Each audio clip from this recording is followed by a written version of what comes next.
Oh man, we are back. Okay, so I wanted to take a little bit of a break from doing battle videos, and I wanted to do something a little bit more different today. Usually, like 2 to 3 weeks before the World Championships, there's always kind of predictions every year as to what team's going to win, who's going to win. So I figured I'll do kind of a video on it, like a brief overview of what I think could potentially win Worlds and who could potentially win Worlds this year. It's going to be like a really wide open field. There's a lot of great players competing this year. There's a lot of different team concepts that, have been kind of piloted to perfection pretty much. So, yeah, maybe the meta will shift, maybe it won't. I think the meta will shift, but there have been years where teams have been kind of like standard and then it just pretty much dominated Worlds, and then there's been years where it hasn't been the case.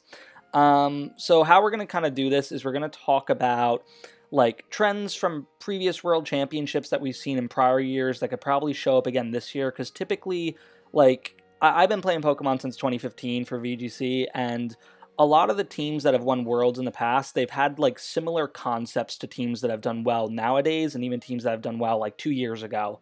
And it's kind of interesting seeing like the patterns and how certain trends just haven't changed as far as the teams that do successful at Worlds. So I wanted to kind of give you guys a brief glimpse at that. So this video is going to be breaking down into like a few parts. We're going to speak about the trends. We're going to speak about the main comps looking towards the World Championships this year. There's three in particular. You guys already see it on the screen. We're going to speak about what could potentially do really well as like a dark horse and from like the outside looking in, and then probably like the players who I think are most likely going to win the World Championships. So how we're going to start this off is we're going to speak about trends from previous years. So this is a website. It's called like Imgur. It's pretty good. I'll leave a link to it. It actually keeps track of the World Championships for Pokemon dating all the way back to 2008. So it goes from 2008 up to 2016, and then we'll look at the World Championships from 2017 up until 2024. So when you guys look back in time at the teams that have done like really, really well in previous years, there's usually been a trend of like 5 or 6 things that you typically see on the World's winning team. You don't see all of them at once most of the time, but you do see a good portion of it. And typically it's bulky electric types that do really well, dragon types do really well, fire types, ghost types, although ghost types, that's been more of a recent trend in current years, just because in previous generations the ghost type, it wasn't that the ghost type was bad per se, but there weren't like good Pokemon that had the ghost type attached to it. And then like starting in like 2016, moving up to the present, ghost types have gotten a lot better. Like we used to have like, like Chandelure, which wasn't like that good. And then like, well, although it did get like, I think third at a world championship one year. So we didn't have like stuff that was that great as far as the ghost type. And now we have stuff like Calyrex Shadow Rider and Fluttermane and Lunala and all these great things. So that's a recent trend that's been happening in like current years. The Fairy type has historically done really well at the World Championship, and the Steel types have done really, really well. So with bulky electric types, like this trend kind of started all the way back in 2011, specifically with RayRizzo. For those of you guys that don't know who RayRizzo is, he's actually considered to be the greatest VGC player of all time, and frankly, I agree with that statement. I don't think like there's any argument that could be kind of made against him. And he actually kind of started the trend with bulky Thundurus, although in previous years, like you did see bulky Zapdos that was used a lot, but it wasn't piloted necessarily to the same success as Thundurus. Like it was good, but Thundurus is really kind of like the key thing that really started the bulky electric trend, because when you look past this World Championship, like you have a bulky Thundurus win in 2011, you had Rotom Wash in 2012. This was actually a choice specs Rotom Wash, but what Rotom Wash back in the day was considered to be like this very naturally bulky Pokemon that had the electric type attached to it. So even though it was specs, it still was bulky. A bulky electric type won in 2014. Bulky electric Thundurus, again, won in 2015. You had an Assault Vest Raichu win in 2016. 2017, this was a little bit different with Ryoto Tsubo. Like his Tapu Koko was actually very offensive. It wasn't bulky, so this was kind of a breakaway from the trend. But then going like into the year 2018, with Paul Ruiz, that Tapu Koko, although it was a choice spec set, it did have bulk invested into it. 2019, a bulky electric didn't win. 2022, Thundurus won again, but this time it was actually more of an offensive set. But for those of you that didn't play in 2022, it was the Dynamax era. So usually like the way that Eduardo Cunha would use this team is he would pretty much Dynamax his Thundurus, double its HP, making it like essentially a bulky electric type, and then just do loads of damage. In 2022, you had Iron Hands that won, and then in 2024, the most recent World Championships, Iron Hands won again. It was an Assault Vest variant. So bulky electric types have typically done very, very well at the World Championships. Looking at it, like the field for potential bulky electrics that could win this year is kind of small. It really is just like Iron Hands, Raging Bolt, and then Miraidon, which are the options that people could use. In like recent weeks, people have been adding more and more bulk to their Miraidon, so it is kind of funny seeing how the trend's starting to take a foothold. While Iron Hands and Raging Bolt are just naturally a little bit more bulkier than Miraidon, but Miraidon still has very good like natural bulk, 100 HP, 100 defense, 115 special defense. So you could like throw like an Assault Vest onto this. Maybe the Raging Bolt that ends up like doing well at the World Championships, if it could end up winning, is probably going to be like a booster energy set, but with like more investment probably in like special defense and defense. So that's typically a trend that you see from year in and year out. Do I think a bulky electric can win this year? Maybe, maybe not, but as seeing how well it's done in the past, it wouldn't really shock me. So yeah. Another thing from previous years is that the Dragon type has also done extraordinarily well. Dragon was, back in the day, like considered to be far away the best type, and that was the reason why Fairy types were added to the game, just because it was so dominant. Like most teams that you saw in the 2012 format, 2013 format had like 2 Dragon types on it. Just because it was such a good type, and even when the Fairy type was introduced into the game, Dragon types still have historically done super well at the World Championships. So going like all the way back, like in 2010, you had Dialga win. 2009, Salamence won. 2011, Hydreigon. 2012, Hydreigon. 2013, Latios. 2014, Garchomp. 2015 was the first time in a while we didn't see a Dragon type win, but then in 2016, Mega Rayquaza won. 2017, there wasn't a Dragon type on the World 20 team. This was mostly because the format was kind of dominated by the Tapus, and also the World's winning team had 3 Fairy types on it. But then 2018, Salamence won again. 2019, Salamence won again. 2022, there wasn't a Dragon type. 2023, there wasn't a Dragon type, and then 2024 there was actually Miraidon on the team. The Dragon types that like most likely are going to probably do well going into this, we already saw 2 of them. It was Miraidon and Raging Bolt. The thing about the Dragon type in this format is that there isn't like a wide range of really great Dragon types. Like there's these 2, and then there's also Koraidon. Although I think Koraidon in a dual restricted format has actually lost a little bit of value as compared to Regulation G, just because the thing is, like most of the time when it is paired with another restricted, it kind of takes away the option from the other restricted to Terra type, just because its natural typing is so bad. Another like outside choice for Dragon types that I think could do really well is Roaring Moon. I think Roaring Moon has like a fantastic matchup into Calyrex Shadow Rider. Knockoff's a really useful move, and then it also gets access to Tailwind.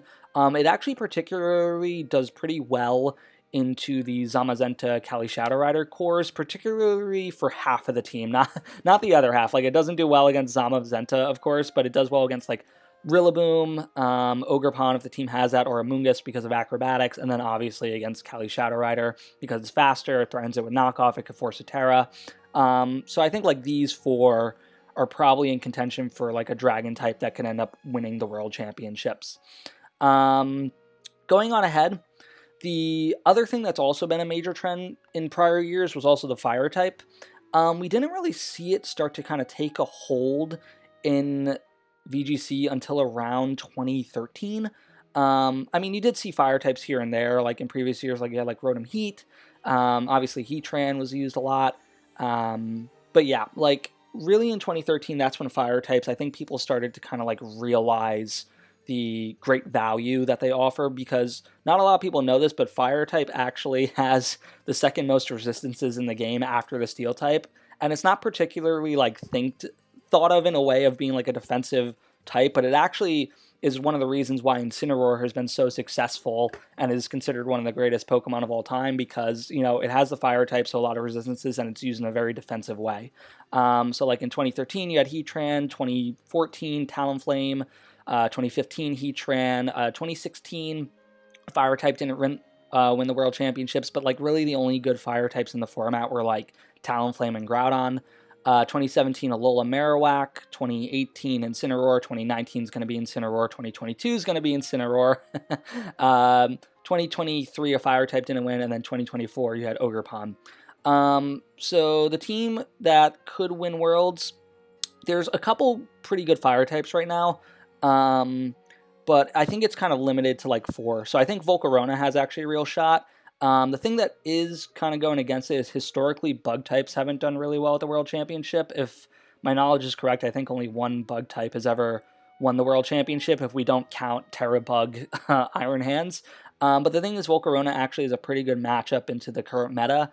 It's really, really good into the Zamazenta Kali Shadow Rider teams, particularly more the Zamazenta half. Kali Shadow Rider, although Volcarona could set up Quiver Dances, the issue is that with Quiver Dance, it gives you +1 special defense, but Kali Shadow Rider could outpace you with Nasty Plot because it gets +2 special attack. And then if the Kali Shadow Rider is also running like Psyshock, then you could be kind of in a world of hurt. So yeah, but Volcarona right now I think is kind of set up to like potentially have a really big finish just because it pairs really well into one of the main comps. Obviously Incineroar, like I don't really have to explain Incineroar, so we're not going to really talk about that. I think Ogerpon I spelled how do you spell Ogerpon? There you go. Ogerpon Hearthflame has the potential of having a really good finish. It's really good on the Zamazenta Kali Shadow comp, and also it won last year, and people saw just how strong it was, especially when it Terra types. And then the last one, which I think is kind of like an outside pick, is Chi-Yu. Some people swear by Chi-Yu, some people are against it. I'm one of those people that's kind of against it, mostly because my biggest issue with Chi-Yu is that most of its like used moves are very inaccurate. So like Overheat's not 100% accurate, Snarl's not 100% accurate. And then if you like forego Overheat and do something like Flamethrower, then you're giving up a lot of power.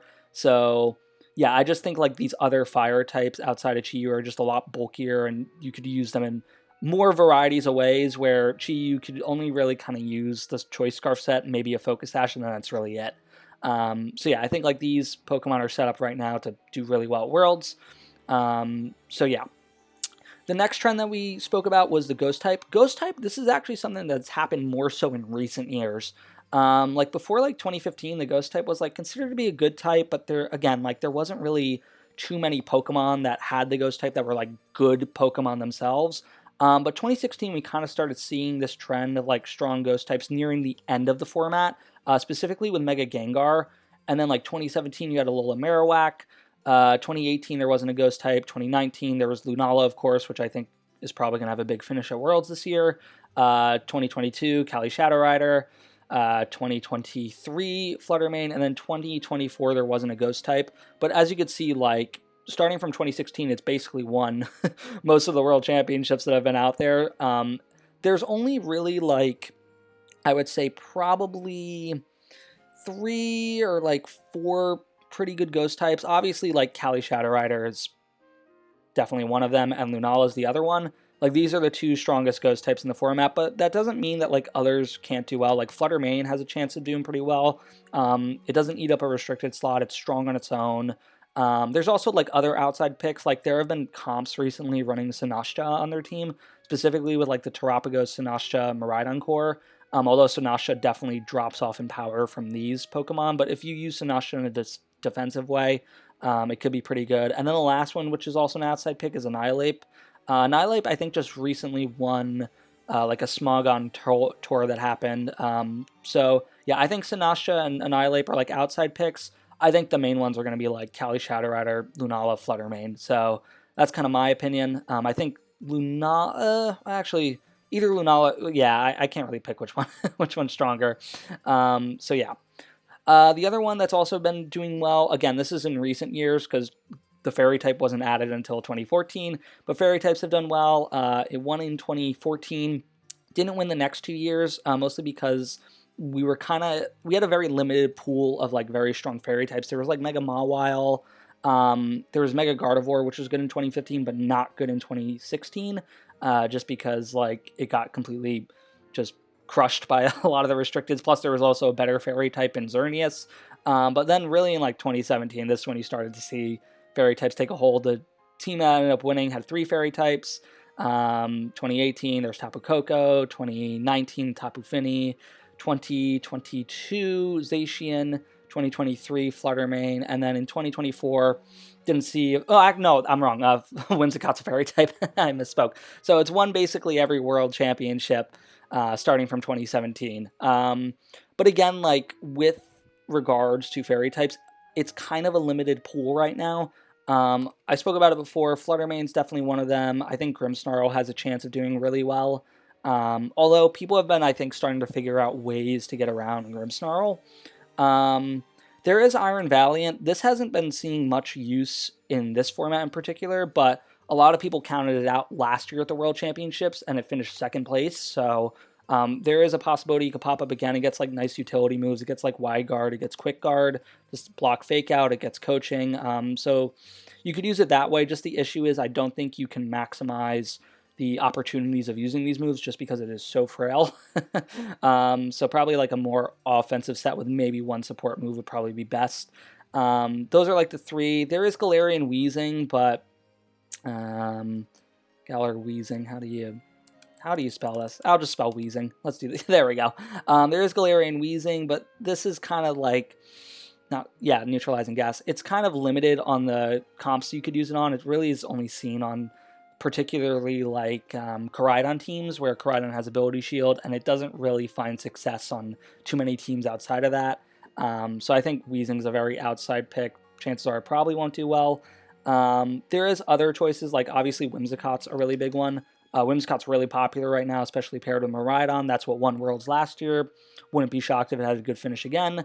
Like if I were to choose the three best fairy types, it would be like these three. I would say Whimsicott right now is probably the best, and then Fluttermane and Grimmsnarl are pretty close. They also have a pretty good chance of doing pretty well. I can't really pick between the two of them. So the next thing and the final thing is the Steel type. Steel types actually the last 2 years haven't done as great at winning Worlds. They placed high in the World Championship, but they haven't won, mostly because it's been a very limited pool of Steel types. Particularly last year that was the case because really like the only two viable Steel types in the Regulation G format was Zamazenta, and then to a much lesser extent Zacian. Zacian used to be considered, actually it's probably, at one point in time it was the most broken Pokemon of all time, but they've nerfed it absolutely into the ground. Zacian could have like an outside chance of winning. Like I've been seeing some Swordfish comps where it's Zacian and Kyogre. But yeah, it's been kind of struggling a little bit. Like Zamazenta is definitely a lot better now. There have been teams that have been running Iron Treads, mostly to counter other Miraidons, which is kind of smart, but Iron Treads outside of that matchup isn't good into a lot of the other stuff. So I don't know if it's necessarily worth it running on a team to beat this one matchup, but if it can't be brought to like almost anything else. So Zamazenta is like definitely the best Steel type. It's not even a question. Primed and ready to do well. It's been doing well recently. It's on one of the main comps in Kali Shadow Rider, and yeah. So with that being said, let's speak about the team comps that could do well. So we spoke about the Pokemon that have a really good shot at doing super well. The three main comps going into this World Championship are these top three right here: Miraidon Lunala, Zamazenta Kali Shadow Rider, and Miraidon Kali Ice Rider. It feels like with every official tournament, like one of these teams has ended up winning. Miraidon Lunala, it won the first tournament, it won the first regional, it got second at Japanese Nationals, it won North American Internationals. Zamazenta Kali Shadow Rider won Japanese Nationals and finished second at North American Internationals, and then Miraidon Kali Ice Rider has like won a couple regionals and some national titles here and there. Yeah, these are definitely the three strongest comps going into Worlds, so it's either going to be a case of like one of these three comps is going to win, or it's going to be a team that like hard counters at least like two of the three comps. I think the best one is Miraidon Lunala. I feel that this team just has the most ways out of most situations, right? With that being said, as strong as this team is, even though I think it's the best team in the format, I don't think it is a perfect team. There are some weaknesses in it. Particularly, I think the biggest weakness in this team is the lack of Protect options. The only Pokemon on the team that has Protect is Ursaluna. Everything else doesn't. So we might have to see like other variations at the World Championships where people start like dropping certain items. So for example, like Urshifu, they might have to drop Choice Band for Mystic Water and then like add Protect somewhere just to give the team a few more outs. I've been seeing some people taking the Miraidon and actually changing from Choice Specs to Life Orb because you still pick up a lot of KOs, dropping Dazzling Gleam and then giving it Protect. So I think like a variation like this, right, would do probably a lot better. Maybe instead of Mystic Water on Urshifu would be something like Focus Sash. So that's like the biggest weakness of this team is the lack of Protect options. And let's say like this team adapts, it adds Protect options onto it. That doesn't mean that there aren't Pokemon that this team isn't weak to. Like I've noticed when playing this team, because this was one of the first teams I played in the format, it actually had a lot of problems, particularly into Terapagos. Like Urshifu and Whimsicott are both good into it because Whimsicott could obviously encore it, and then Urshifu has close combat. But if the Terapagos team is a comp that has something that like can Encycle Intimidate in and out to essentially make close combat weaker, and then have a way to pull away the encore from Whimsicott, like a Follow Me user, like a Follow Me Ogerpon or something, then this team could have a lot of issues into it because Lunala can't really touch Terapagos. Miraidon, its terrain gets broken up when Terapagos Terra types, and like overall special defense on the team is like not great. It is kind of better with a light screen, but if you can't get up the light screen and you're denied that, then you could be in for a world of hurt. That happens to be one of the things that this team is a little bit weak to. It isn't like an impossible matchup to get around. Like if you play well enough, you position well enough, you could absolutely beat Terapagos with this team, but it is a little bit difficult. That being said though, Terapagos for the most part this year hasn't been doing too well. Well, it did well in Regulation G, but not Regulation I, mostly because it kind of pairs a little bit awkwardly with a lot of the restricteds, just because, again, it suffers from the same thing that Koraidon suffers from, where it kind of pulls away the Terra option from your other restricted and your other Pokemon on the team, and you want to be very flexible with your Terra type. So I think this team is definitely in the best position to win, just because Terapagos is not favorable into a lot of the stuff in the meta, and it just is like really good, and this team is very adaptable. The team that I think has the second best shot at winning the World Championships is Zamazenta Kali Shadow Rider. This team's really, really good. However, also just like the Lunala Miraidon team, this team does certainly have weaknesses. I think the biggest weakness of this team, there's lack of speed control, just flat out. There's no Tailwind, there's no Trick Room on the team. So that you could do like a variation where if you really want to, like you could give Raging Bolt Electro Web, but then you are giving up Thunderbolt, which is a really nice single target move. So yeah, like the way to kind of get around that is you're going to have to like probably adapt this team to have like a different variation. Like I've been seeing people essentially keeping Zamazenta, Kali Shadow Rider, Rillaboom, and then they've been like switching these last 3 slots of Incineroar, Ogerpon, and Raging Bolt. There have been variations that have like Tornadus on it, to not only like have speed control with Tailwind, but also to make the matchup particularly into Koraidon a bit better, because his team can struggle against it, because there's really nothing that you could switch in on Flare Blitz without it getting blown up other than Raging Bolt. But if you add Tornadus, you could also give it like Rain Dance. So I think like a variation that has some sort of speed control will probably do a little bit better, and then some sort of way of dealing with Volcarona, because Volcarona also gives this team a lot of issues. So yeah, like maybe I've seen some variations where people have taken Ogerpon Hearthflame, and then instead of having Hearthflame, they actually go with Ogerpon Cornerstone, so they have a way of just threatening a KO and then forcing the opposing Volcarona to Terra type like immediately out of the gates. So yeah, like I think like the main comp of Zamazenta Kali Shadow Rider is definitely going to have Zamazenta Kali Shadow Rider Rillaboom, and then like the last 3 slots are going to be changing a lot. I would say this team has the most variability of the 3 main teams, just because like these 3 are always the same, and then like these last 3 vary a lot. And they all, even though it varies a lot, like it changes certain matchups, but then it makes you weak to other matchups as well. I think the strongest variation is something like this, where you have Incineroar and then Ogerpon Hearthflame, and then like, or maybe like you drop Incineroar and then again you add like Torn or something. But I think that will be the best option, is to add some sort of speed control on this team. So yeah, this team's like primed and ready to do pretty well. The next team, the third best team that I think is in the format, but I think this one definitely has the least chance of winning the World Championships, is Miraidon Kali Ice Rider. I think Miraidon, Kali Ice Rider are the two individual strongest Pokemon in the format. Like, they just do the most damage. They, I think, have a lot of flexibility in the way that you could run them, because like Kali Ice Rider, you could run Clear Amulet, you could run Leftovers with Leech Seed and stuff like that. There's a lot of different Terra types you could run on Kali Ice Rider, and then Miraidon, like, you could go Choice Specs, Assault Vest, Choice Scarf, Life Orb, Magnet, whatever you want to do. So although these are the two strongest individual pieces in the format, they pair nicely together, but there is a major, major weakness in this team. And the first one is the lack of wide guard options. As you may have noticed with the first two teams, with Lunala and Miraidon, there's wide guard on Lunala. And then with Zamazenta Kali Shadow Rider, there's wide guard on Zamazenta.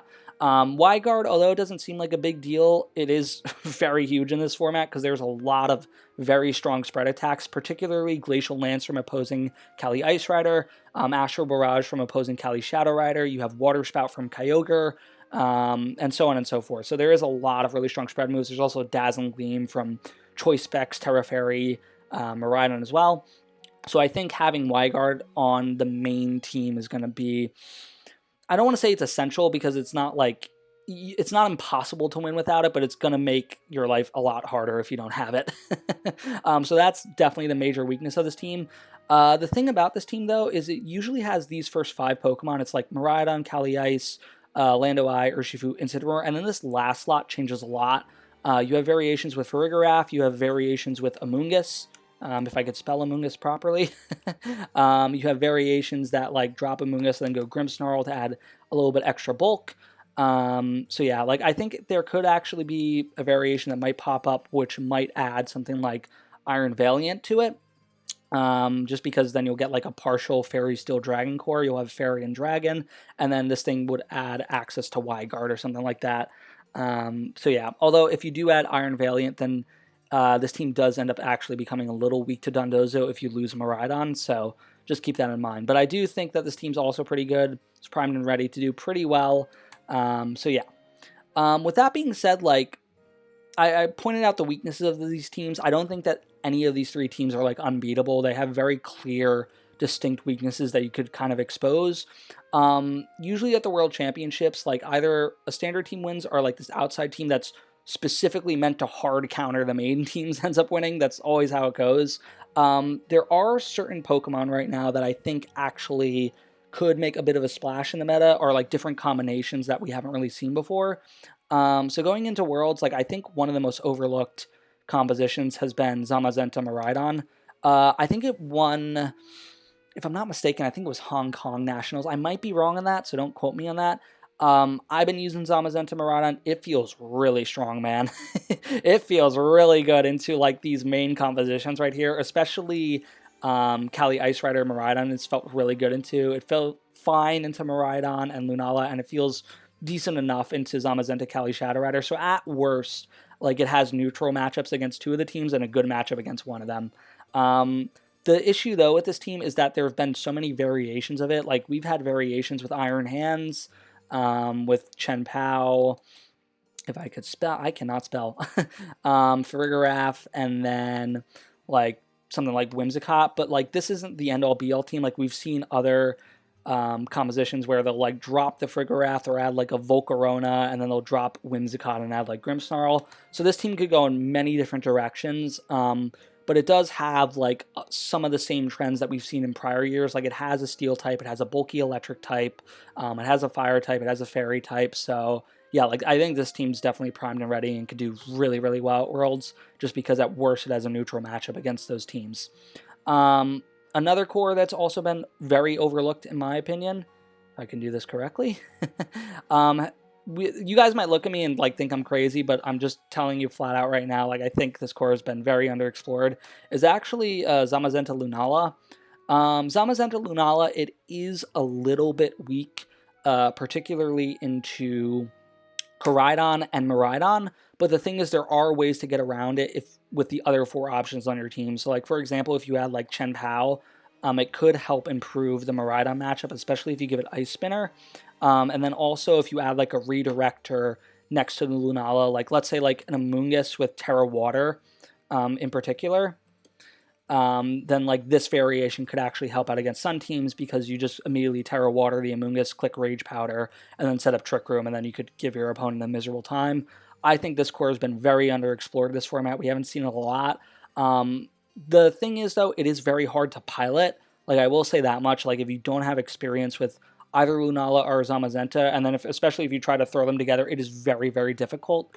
But I do think, like, something like Zamazenta Lunala has a chance at doing well. Worlds, not going to say it's going to win, just because, again, like, there's only, I think, 2-3 weeks left when this video comes out for Worlds to be around, and to say that someone's going to find a perfect team, that might be a bit of a long shot, but I do think it is underexplored. I do think right now it matches up into certain things like pretty well. Particularly, like, this core actually is pretty good against Zama Kali Shadow Rider, just from my experience of using it.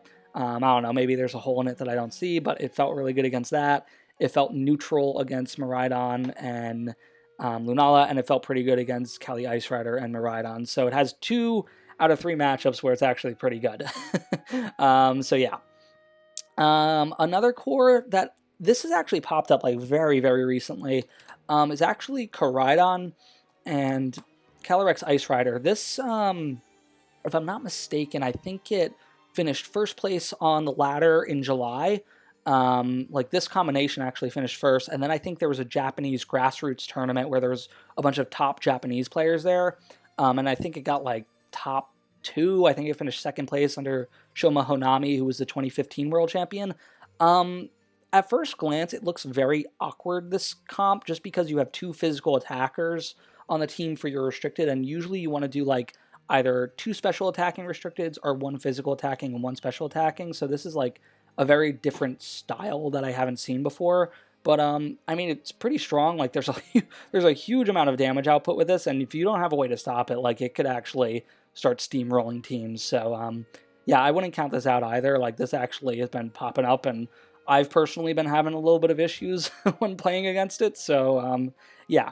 Then there's like other individual Pokemon that I think could be pretty good, like not restricted wise, but like regular Pokemon. Like, I think Farigiraf could do pretty well. It's pretty nice into Kali Shadow Rider, just because not only are you immune to Astral Barrage, but you also resist Psychic, and then you could also set up Trick Room, which Kali Shadow Rider does not like, so that could be an option. Roaring Moon, we spoke about it before. I think it actually is really good into certain things right now. It's good into Lunala, good into Kali Shadow Rider.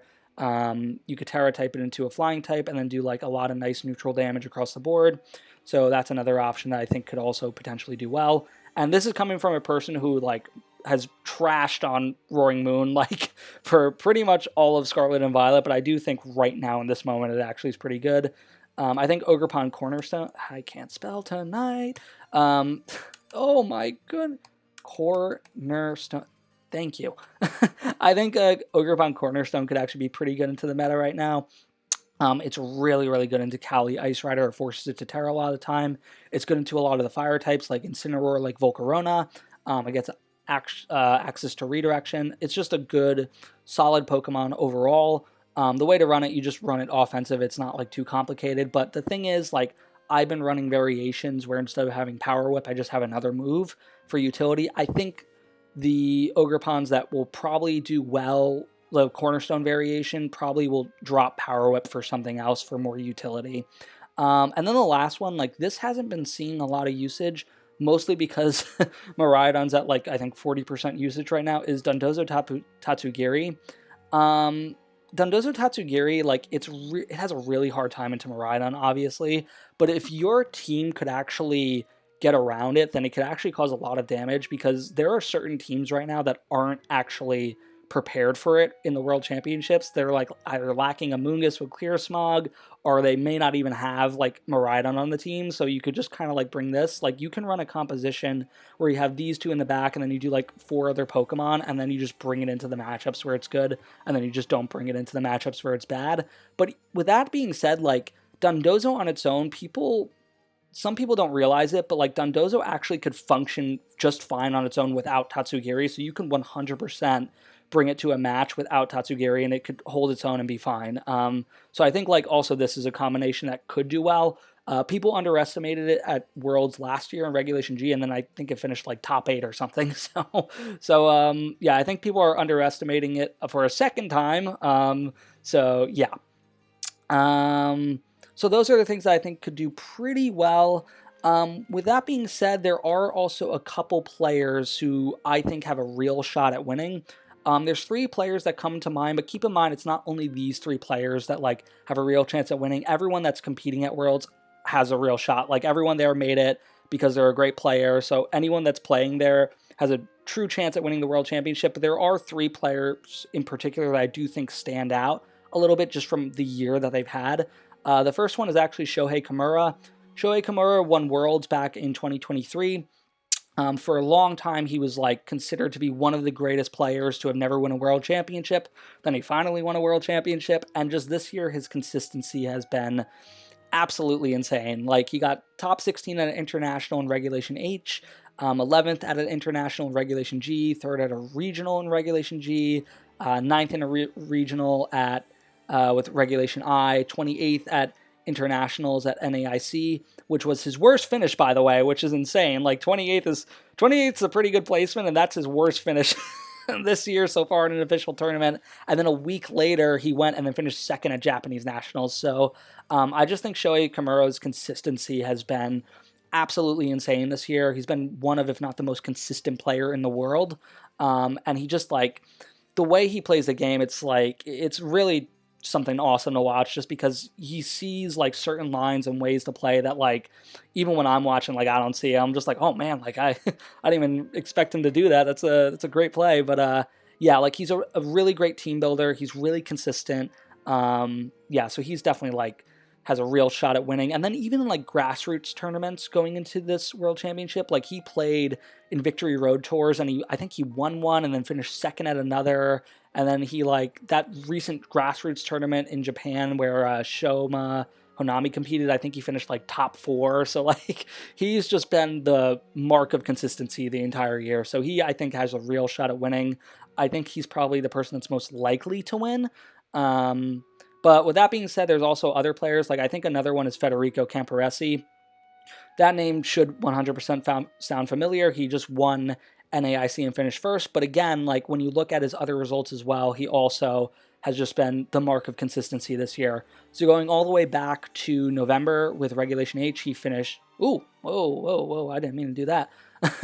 He finished 1st in a regional, 23rd in an international, 4th at a regional in Regulation G, 7th at a regional in Regulation G, 16th at a special event in Regulation I, and then 1st place in Regulation I. And this also doesn't account for the fact that he also won 2 Grand Challenges this year, which are online tournaments. I think it was 2 this year. He definitely won one of them, and I know that he won one of them because I competed in that tournament, and I finished 2nd, and he was the only person who finished ahead of me.